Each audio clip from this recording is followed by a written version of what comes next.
নাট্যাচার্য সেলিম আল দীনকে স্মরণ করছি। ঢাকা থিয়েটার তার প্রাণের সংগঠন। ওনার নাটক দিয়েই আমাদের নাটকের হাতেখড়ি। ঢাকা থিয়েটার যতদিন থাকবে, সেলিম ভাইও ততদিন আমাদের মধ্যে থাকবে। মুক্তিযোদ্ধা এবং দেশের মানুষের যে স্পিরিট, সেটাই ছিল এই নাটকের প্রধান উপজীব্য বিষয়।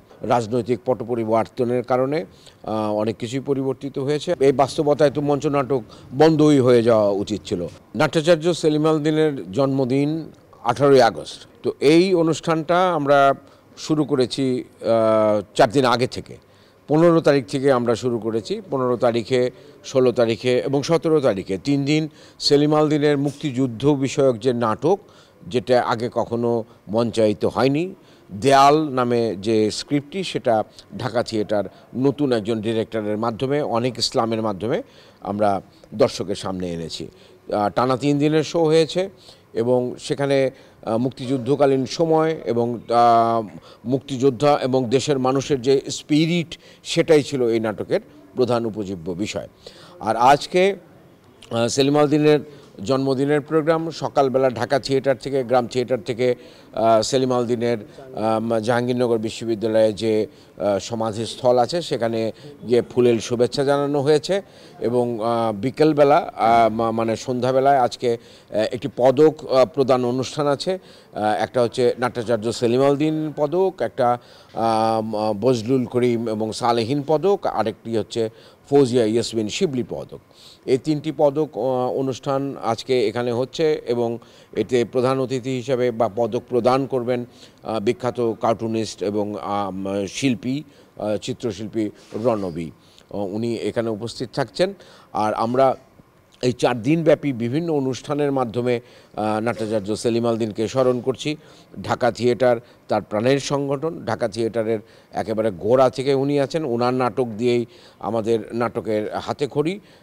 আমি জাহাঙ্গীরনগর পড়াকালীন সময়ে সেলিম ভাইয়ের সাহচর্যে এসেছি। পরবর্তী সময় ঢাকা থিয়েটারে আমি যতগুলো নাটক অভিনয় করেছি, তার সিংহভাগই সেলিম ভাইয়ের লেখা নাটক। এবং ঢাকা থিয়েটার যতদিন থাকবে, সেলিম ভাইও ততদিন আমাদের মধ্যে থাকবে। বাংলা নাটক যতদিন থাকবে, সেলিম আল দীন আমাদের এই বাংলা নাটকের দর্শকদের মনে এবং দৃষ্টিতে থাকবে। এটাই হচ্ছে আমাদের প্রত্যাশা। আমি ঢাকা থিয়েটারের সর্বশেষ যে প্রযোজনা সেলিম আল দীনের ধাবমান, এটাতে আমি এখন অভিনয় করি। এটা আবার অভিনীত হলে তখন আমি আবার অভিনয় করব। প্রাচ্য, আমাদের গত 1 বছর আগে 50 বছর পূর্তি যখন ঢাকা থিয়েটারের আমরা করছিলাম, তখন প্রাচ্য নতুন করে আবার মঞ্চে এনেছিলাম। গত বছরও এটা করবার কথা ছিল, কিন্তু রাজনৈতিক পট পরিবর্তনের কারণে অনেক কিছুই পরিবর্তিত হয়েছে। আমরা আমাদের ওই অনুষ্ঠানটা, ফেস্টিভ্যালটা করতে পারিনি।